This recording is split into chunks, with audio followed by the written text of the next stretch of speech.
अस्सलाम वालेकुम दोस्तों, कैसे हो आप। आज मैं एक छोटी सी नसीहत लेकर आपके पास हाज़िर हुआ हूँ। अगर तो आप ड्राइवर हैं तो आप जानते होंगे कि हमारी जो ड्राइविंग के दौरान हमारे जो साइड मिरर्स हैं वो कितने अहमियत के हामिल हैं कि हम अगर साइड मिरर इस्तेमाल ना करें तो हमारी जान को भी ख़तरा हो सकता है। तो मैं कुर्बान जाऊँ आप सल्लल्लाहु अलैहि वसल्लम पर, जिन्होंने आज से 1400 साल पहले हमें बता दिया कि मोमिन मोमिन का आईना है। छोटी सी हदीस है, मैंने भी ये सुनी, मुझे भी इसकी समझ ना लगी। आज मुझे कुछ उसकी समझ लगी है, वो मैं आपके साथ बयान करना चाहता हूँ। मोमिन मोमिन का आईना है, यानी कि जिस तरह आपका और आपके शीशे का ताल्लुक़ होता है, उस तरह एक मोमिन का दूसरे मोमिन के साथ ताल्लुक़ होना चाहिए। शीशा क्या करता है, वो आप में जो बुराई देखता है तो वो सिर्फ़ आपको बताता है, पूरे इलाके को नहीं बताता, आपको बताता वो शीशा। जैसे ही आप शीशे के सामने आते हैं वो आपकी सलाह कर देता, भाई फ़लाँ आप पे ख़ामी है, आप इसको ठीक कर दें। अगर हम गुस्से में शीशे को तोड़ भी दें तो शीशा अपने हर टुकड़े के साथ हमारी इस्लाह करने की कोशिश करता है। आईना जिसको कहते हैं, वो हमारी इस्लाह करने की कोशिश करता है कि भाई आप में फ़लाँ ख़ामी है, मुझे आपने तोड़ भी दिया लेकिन मैं फिर भी नहीं रुक सकता। ये एक मोमिन का अमल होना चाहिए था कि जैसे वो अपने किसी मोमिन भाई के अंदर कोई ख़राबी देखे तो सिर्फ़ उसी को बताए, जितनी ख़राबी हो सिर्फ़ उतनी ही बताए, बढ़ा चढ़ा कर ना बताए। और अगर आपस के ताल्लुक़ की वजह से कोई अनबन भी हो जाए फिर भी वो इस्लाह की अपनी कोशिश से ना हटे। और मुझे इससे थोड़ी सी ज़्यादा कुछ समझ लगी कि जिस तरह मैं अपने साइड मिरर को देखता हूँ, मेरा साइड मिरर मुझे बताता है पीछे ट्रालर आ रहा है, मैं रुक जाता हूँ। मैंने कभी उस शीशे पे शक नहीं किया कि भाई तुम मुझसे झूठ बोल रहा है, मैं एक दफ़ा पीछे मुड़ के तो देखूँ आ भी रहा है कि नहीं। अगर वो शीशा कहता है आपके रोड क्लियर, आप टर्न कर लो, मैंने कभी मुड़ के नहीं देखा, शायद ये झूठ बोल रहा हो। मैं किसी और को क्या कहूँ, मैं अपनी ज़ात के साथ शुरू करता हूँ। क्या मैंने अपने अमल को, अपने किरदार को इतना अच्छा बनाया कि कोई भी मेरा मुसलमान भाई मेरे साथ जब उसका कोई ताल्लुक़ हो, लेन देन का, माल का, ज़ुबान का, अमल का, रहने का, तो क्या मेरा अमल साबित करता है कि उसको यकीन हो कि ये अब्दुर्रऊफ़ अगर कोई बात बता रहा है तो ये मेरे लिए 100% सच है।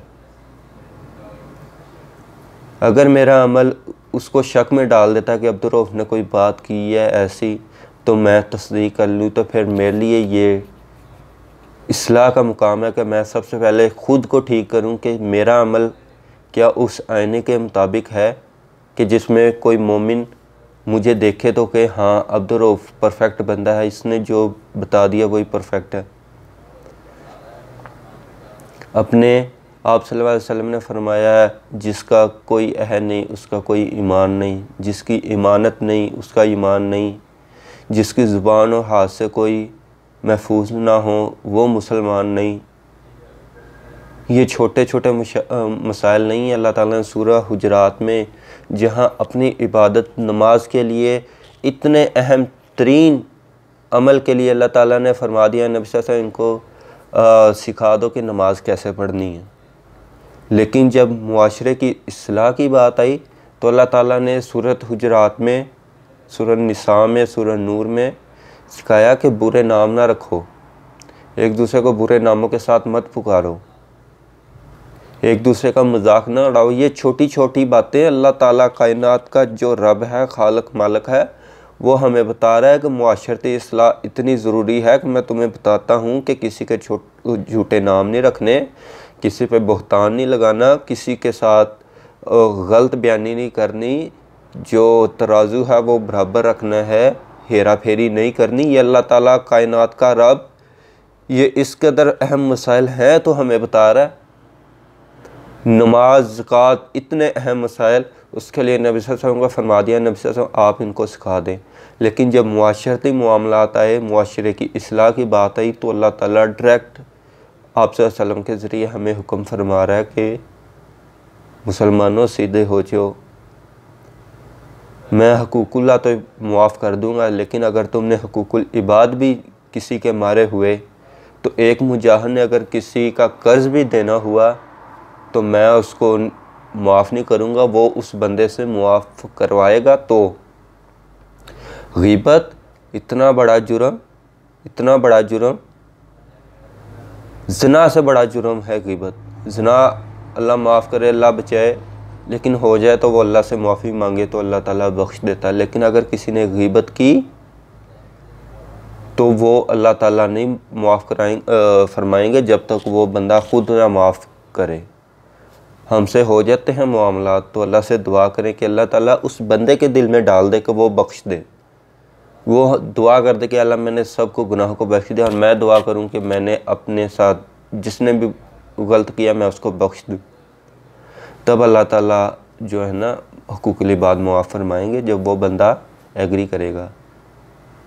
मुर्दा भाई के गोश्त खाने के मुतरादिफ है ग़ीबत, जिसको हम ग़ीबत समझते ही नहीं। ग़ीबत है क्या? एक बंदे में गलती है, उसमें वो बुराई है, लेकिन हम उसकी कमर के पीछे बयान करें तो ये ग़ीबत है।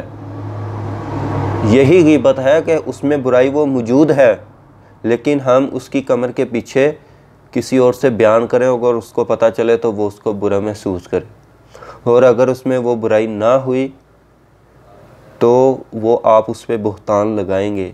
और इसके मुतल्लिक शायद मैंने सुना पड़ा है कि अगर कोई बंदा किसी पे बुहतान लगाएगा तो रोज़े क़यामत उस वक्त तक वो जहन्नम से नहीं निकल सकेगा जब तक वो उस बुहतान को सच्चा ना साबित कर सके। तो बुहतान जो हमने किसी पे झूठा इल्ज़ाम लगाया, आज हुक्मरानों पे मैं बात करता हूँ, वो यहूदी है, वो ईसाई है, वो कादियानों का साथी है, हमें बड़ी एहतियात की ज़रूरत है हर किसी के मामले में कि एहतियात के साथ बात करें। ये मैं अपने साथ भी, अपने आप को भी नसीहत करता हूँ, और आपके साथ भी आपको भी नसीहत करता हूँ कि अल्लाह ताला हमें समझने की तौफीक अता फरमाए। अस्सलाम वालेकुम।